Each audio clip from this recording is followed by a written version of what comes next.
Você abusou,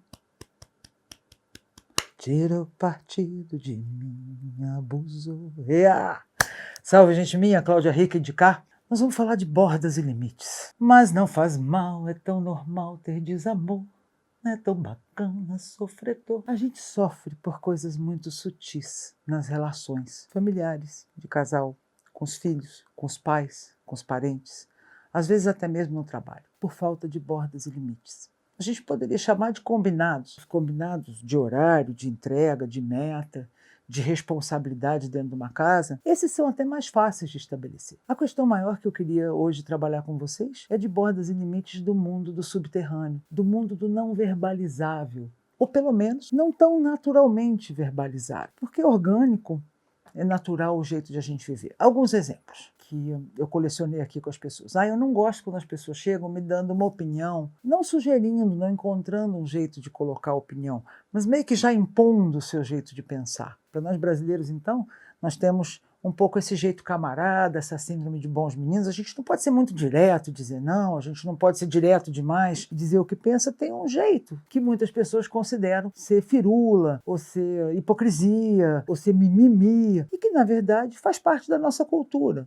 Outro dia eu ri com alguém na internet dizendo que se você convida a pessoa para uma festa e a pessoa disser não, não vou porque não estou afim e tal, que no Brasil isso gera uma grande ofensa. E nos latinos em geral, a gente tem essa coisa social, né, de colocar de um jeito. Então ele brinca, não diz que você vai levar sua avó na capoeira, por isso que você não pode ir na festa, mas inventa alguma coisa, não diz não assim na lata, porque pode machucar, né? Então a nossa forma de lidar com bordas, limites e as escolhas dos outros também vai responder pela cultura, em que país a gente está, em que lugar a gente está. Eu dizia hoje na formação de analistas quânticos para o México, do livro do Richard Lewis, Gerenciando através das culturas, em que ele faz comparações absolutamente geniais. Por que a Alemanha é toda regrada e toda planejada e a Itália under madre, meio informal, mais parecido com os latinos? Um dos elementos é o idioma. Então, o idioma latino, o português, o espanhol, o italiano, acaba que assemelha, mas não é só isso. É o idioma, é a topografia, é o clima, são as guerras, as vitórias,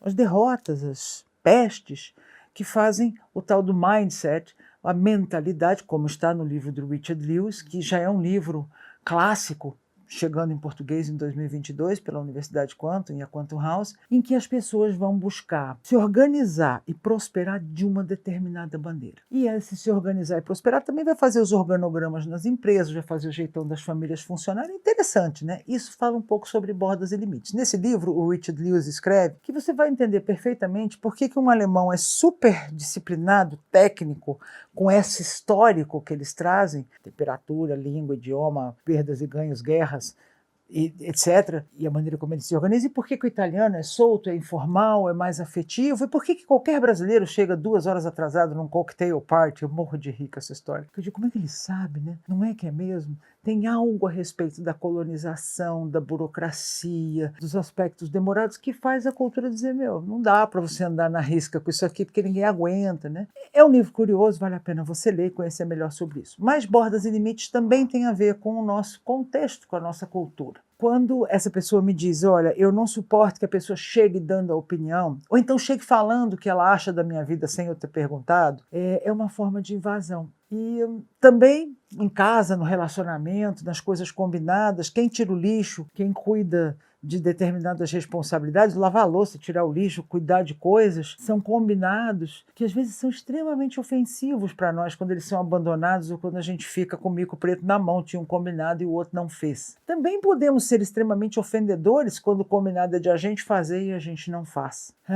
Ainda nessa linha, na relação com parentes e familiares, a gente vai ter nesse intimismo que as famílias todas têm no mundo inteiro, e no Brasil, do jeitão Brasil de ser, que é chegar fazendo perguntas ou chegar um pouco se intrometendo. Vocês já sentiram que algum familiar, algum parente se intromete na sua vida? Tipo, a pessoa chega, a mãe chega do homem que já é profissional, que já é independente, que já é casado, e faz perguntas, e aí, quanto você está ganhando nesse serviço, né? E você se sente assim quase que exposto. Perguntas como detalhes do seu trabalho, detalhes do seu serviço, detalhes de quanto você está ganhando nisso e aquilo, ou até intromissões que podem parecer bem intencionadas, mas que nos fazem invadir certas bordas. A gente não fica à vontade, porque de alguma maneira a gente não vai estar num lugar de se sentir respeitado. Tipo, você chega no restaurante, onde está a família ali, encontra, e um parente seu está ali com a pessoa que tem uma oficina mecânica e pergunta: escuta, você já consertou seu carro? Ele está esperando para você levar para consertar, mas ele já mandou o carro para outra oficina mecânica e perguntou na frente de todo mundo. Esse tipo de situação representa um exemplo que eu chamo de mundano das invasões e da falta de bordas e limites que a gente tem. Nós precisamos desenvolver uma sensibilidade para respeitar os limites dos outros, sem nos isolar de tal forma que, em vez de uma borda, você tem uma muralha da China, porque nós precisamos conviver, né? Falo muito das mães, as mães normalmente são intrometidas, né? Faz pergunta demais. Mas mãe também é quem segura a onda, quem conhece os filhos. Então, um pouco a gente perdoa a nós e tenta que os filhos perdoem a nós quando nós somos a bola da vez. Mas é preciso ter uma sensibilidade, porque bordas e limites têm a ver com como os outros podem se comportar perto de mim. O que é sim e o que é não. O que eu espero de você, de tirar o lixo, da hora de tirar o lixo, ou da forma de respeitar o meu trabalho, ou da forma de ser discreta e discreto com relação às minhas coisas, ao meu dinheiro ou à minha família, porque minha vida não está exposta na janela para passar a mão nela. É preciso respeitar o espaço do outro. E tem gente que se emociona tanto, é tão codependente, que se chama de empata. Ai, eu sou muito empata, eu tenho uma empatia muito grande, eu sinto tudo que o outro está sentindo, vou lá, mergulho, me aproprio da vida do outro e saio divulgando a vida do outro para todo mundo. Isso desagrada. Então, nesse parente que chega e fala: você já consertou seu carro, e te expõe na frente de um outro fornecedor, você não queria ter que explicar isso. Tem certas coisas que dizem respeito a um limiar de privacidade. Tem o que é público e tem o que é privado. Nós precisamos desenvolver uma sensibilidade para o que é público e para o que é privado. Tem 3 jeitos de você lidar com essa questão de bordas e limites. O primeiro deles é sendo banana. Sendo banana, a gente deixa a coisa acontecer e aí a gente vai ficar frustrado secretamente, vai ficar evitando a pessoa, vai ficar aborrecido e vai ficar frustrado. Então, a pessoa que tinha que tirar o lixo não tira, essa familiar ou esse familiar que pergunta quanto que você está ganhando naquele serviço, você não tem um jeito de fazer uma borda, você responde, porque não é politicamente correto, não é sociável você colocar um limite. Então, você fica ali banana, se sentindo super mal, quase que tendo que se afastar ou se recolhendo muito com medo do que virá, como se você não pudesse se colocar. A segunda forma é indo para o extremo oposto, soltando um caminhão de melancia de abacaxi numa grosseria sem limites. Porra! O lixo! Vivendo dentro de um chilique sem fim, porque aquilo é muito irritante. A gente já estava combinado, você não cumpre nada que combinou, fica numa reclamação num negócio que é muito cansativo também. Ou então, sendo grosseiro com esses familiares e essas pessoas, de verdade indo para um extremo oposto, evitando, cortando contato com a família, não ficando mais perto de ninguém. Ou até aquela pessoa que vem dando uma opinião sobre a sua vida, sem ser solicitada, você reagir de uma maneira exagerada para o mal. A ideia de não ser agressivo e ser assertivo é muito boa. Eu acho bom quando uma pessoa vem e pergunta: quanto é que você está ganhando nesse serviço? Eu dizer: isso é da sua conta? Com a maior cara assim engraçada do mundo.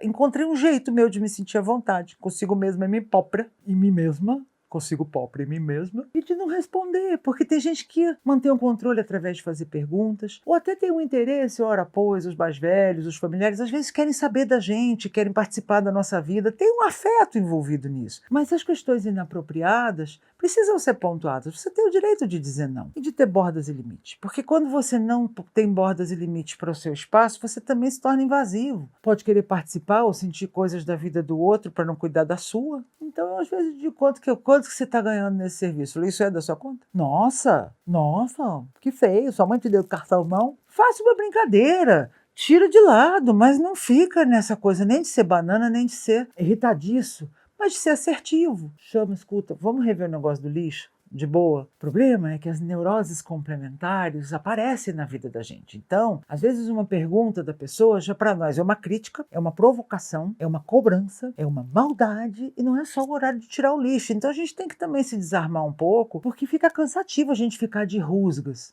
Alguns combinados funcionam. Eu gosto às vezes de usar o bilhete, às vezes de usar o e-mail para compor uma ponte em algo que não está fácil de falar, ó, tal coisa, minha intenção. Então eu faço um anúncio de intenção, a minha intenção em falar disso é a gente poder arrumar, olha, eu tenho intenção de a gente arrumar a coisa do lixo, leva a sério. E se precisar, faz os clipes pularem no escritório, dá um soco na mesa, ou também, de vez em quando diz, ó, não dá, vou deixar juntar. É chato a gente ter que ficar forçando a barra para uma borda e um limite ser respeitado. A boa e a má notícia é que a gente tem responsabilidade no fato de as coisas ficarem assim. Nós nos desenvolvemos sem ter os nossos limites totalmente respeitados, a gente não aprendeu a ver o que é importante para nós, e na síndrome de bons meninos, talvez a gente não tenha aprendido a valorizar o que a gente pensa, a nossa intuição. Quando a gente cresceu ouvindo que nossa ideia não é muito uma ideia genial, que a gente, você também só faz cagada, você também desse jeito, como é que você quer emagrecer? Também desse jeito, debaixo de muitas críticas, ou num roldão, caldo cultural, que não tem essa apreciação ou essa natureza de vive e deixe viver, a gente pode não ter aprendido a respeitar os nossos próprios limites, nem a nos apreciar. E por isso é que a gente deixa o negócio meio solto, não pega bem, eu pôr o limite, por que não? Se alguém me perguntar quanto você ganha nesse trabalho, what the fuck? Oi? Nem filho, nem pai, nem irmão, nem amigo. Eu posso contar. A pessoa pode fazer um frame. Tô com uma coisa de trabalho assim, para eu ter uma noção, você pode me contar um trabalho desse, quanto é que sai? Às vezes a pessoa tem um interesse genuíno, ela está falando de uma maneira, mas não é disso que nós estamos falando. As bordas que faltam nas relações de convívio, que tem não combinados, subterrâneos, vem num tom de voz, vem num olhar, vem numa maneira de a pessoa se colocar, chegar dando uma opinião que a gente sente que, nossa, não é mesmo? Você pensa isso mesmo? Parece cavalaria nos atropelando. Então, o jeito de chegar, tem pessoas mais contundentes, tem pessoas mais suaves, mas é que assim, o nosso limite, né, em luz e amor, o meu espaço de selfie, o meu espaço de energia, ao reconhecer-me e respeitar-me, fica mais fácil reconhecer e respeitar o espaço de selfie do outro, observar, ter um certo jeito para fazer colocações ou para fazer perguntas. E às vezes tem um certo jeito para entrar e falar uma verdade na lata, porque é uma pessoa muito amiga e eu posso ter essa liberdade e posso precisar que ela não fique muito agradada comigo, mas é algo que talvez ninguém faça por ela. Às vezes um amigo está afundando. Então não é que você tem que pisar em ovos a vida inteira. A gente pode, às vezes, se meter um na vida do outro. A questão é, qual é o seu limite? O que é importante para você? Quais são as bordas e limites? Como as pessoas podem se comportar perto de você? Que coisas você gostaria de ter respeitadas? Outras que você aceita de boa, negociar esse espaço, que esse compartilhamento é ok, e que coisas você até gostaria de fazer junto ou trocar, sendo que algumas dessas coisas, para finalizar, você não quer pedir. Se tiver que pedir, eu vou ter que cobrar você tirar o lixo. Isso já é o mais aborrecido. Como na vida afetiva, né? Tem certas coisas que se eu tiver que pedir para o outro fazer, ou se eu tiver que pedir para o outro, já perdeu, né? Porque o gosto é aquilo vir porque faz parte do vínculo, faz parte do desejo do outro, faz parte do entendimento do outro. Aí é uma coisa para você pensar. Às vezes vale a pena, porque tem o desejo, mas não tem o entendimento. A gente, para se conhecer, né, precisa meio que saber como funciona, como é que você se sente bem com aquilo que você deseja de mim. A gente precisa trocar um pouco sobre isso. Tem coisa que, acorda, presta atenção. Prestar atenção no outro é fácil falar, mas muita gente fica cobrando que o outro preste atenção, mas não presta atenção no vizinho, em casa, em dar um conforto, em fazer uma coisa. Seus pais, vocês têm pais mais velhos aí, vocês levam um suco, oferecem um café, ou estão eternamente de filho, sirva-me mamãe, dê-me de mamar na minha boquinha. Canso de ver filho marmanjo e filha marmanjo que não faz nada pelos pais, não tem a gentileza, não oferece um café, um suco. Ou vocês têm filhos, e os filhos estão no momento que tem prova, ou que tem um estudo, ou que estão casando, ou que tem uma situação, ajeitou para ficar mais confortável para eles, criou um espaço. Ou seu marido está ali precisando trabalhar, arruma uma escrivaninha para ele poder ficar sossegado. Ou sua mulher está com uma questão. A gente cria conforto para os outros. Isso também tem a ver com bordas e limites em relações afetivas, em que eu espero que os meus limites sejam invadidos com amor, com abraços, com pegadas boas também.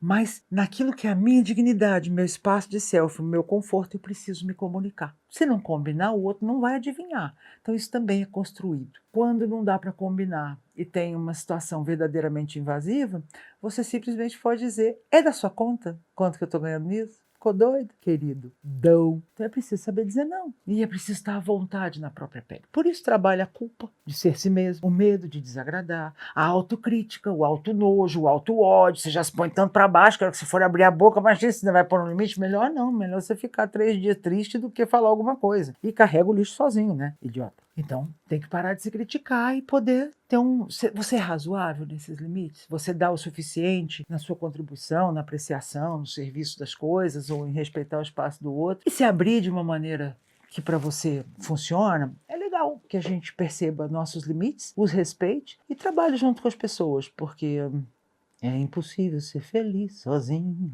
o resto é mal. Que eu não sei contar. E já escuto alguém falando, eu prefiro ficar sozinho, porque eu tô feliz sozinho. Né, não. A gente pode não querer outro relacionamento por muito tempo, por algum tempo, mas é natural que a gente se refaça quando a gente se ama, que a gente levante os olhos e encontre outro ser humano com quem a gente queira ter uma troca. É humano. Isso não quer dizer depender. Autoamor, todo amor. Um inteiro com mais um inteiro faz um casal inteiro, ou uma dupla inteira, ou uma parceria inteira. Mas é muito bom a gente poder ter uma certa quantidade de afeto que quer trocar. Eu tô feliz sozinho. Me lembro de um querido que é seguidor aqui desses canais que fala esquizoidia, né? Todo mundo fechado. Todo mundo não, muitas pessoas já por conta da dor. É bom que a gente supere a dor e que a gente queira trocar com as pessoas também, que a gente possa se colocar disponível, porque o afeto, o abraço, a alegria compartilhada é multiplicada, né? E a dor compartilhada é dividida, ela vai pela metade. Então ter bordas e limites não quer dizer isolamento, número 1, e número 2. Finalmente, é muito melhor. Quando tiver 2, meu nome estarei presente, como disse o grande mestre. É muito melhor a gente ter bordas e limites com uma boa medida, e quando a gente se abre, não ser para depender e pôr o peso em cima do outro, ou para cobrar, ou para ficar neuroticamente com os problemitos, porque a gente não se aceita e tem que criticar alguém. Pronto, achei, vou colar nele isso porque ele está perto. Reduz a autocrítica que a gente consegue conviver melhor com o outro, entender o que o outro consegue e o que não consegue, é tipo, vive e deixa viver. A gente consegue com mais harmonia fazer as coisas.